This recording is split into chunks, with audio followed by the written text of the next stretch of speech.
Cœur de neige de Christian Bobin. Tacite, pour son plus grand malheur, avait rencontré la femme de sa vie. Tacite était un chat de gouttière au pelage noir et aux manières calmes, un peu trop calmes peut-être.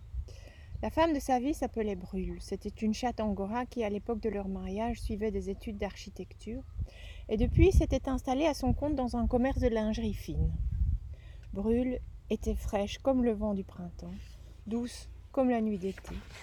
Mais son cœur était comme la lune que l'on voit grandir et diminuer dans le ciel, un morceau de gruyère périodiquement rongé par les souris.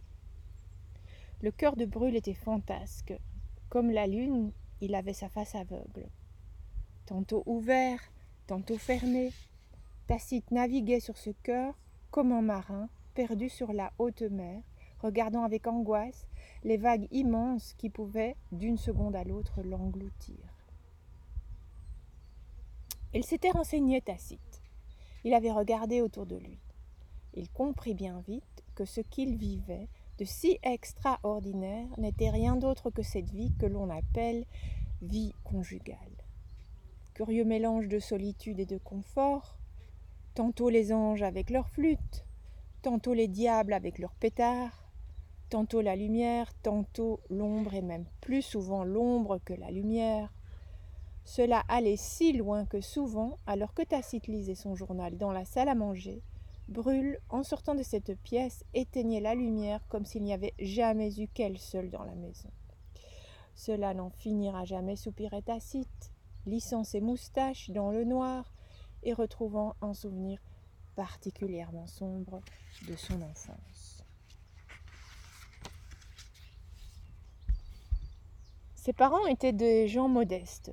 Son père travaillait comme magasinier dans une quincaillerie tenue par un éléphant. Sa mère faisait des ménages chez un huissier, le descendant d'une grande famille de dromadaires. Le chômage les avait atteints tous les deux le même mois de la même année. Tacite avait alors 11 ans. Le quincailler fit faillite en vendant des couteaux dont les manches se désolidarisaient d'avec les lames et envoyèrent plusieurs clients à l'hôpital, qui pour une main, qui pour un pied. L'huissier avait une si grande passion du jeu qu'il perdit toute sa fortune en misant 3 jours sur un numéro qui ne sortit à la roulette que dans les rares instants où il s'absentait du casino pour manger ou pour dormir.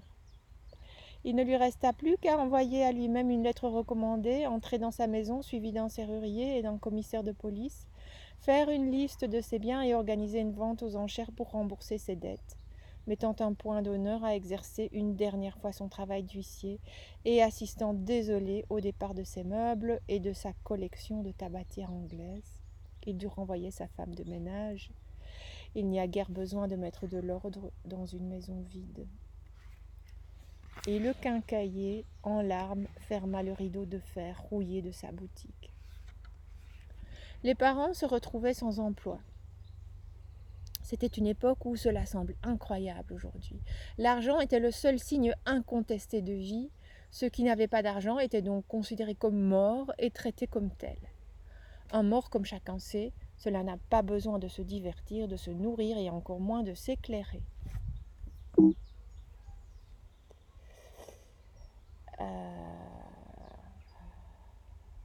Ne payant plus les factures d'électricité, les parents de Tacite durent se passer de lumière.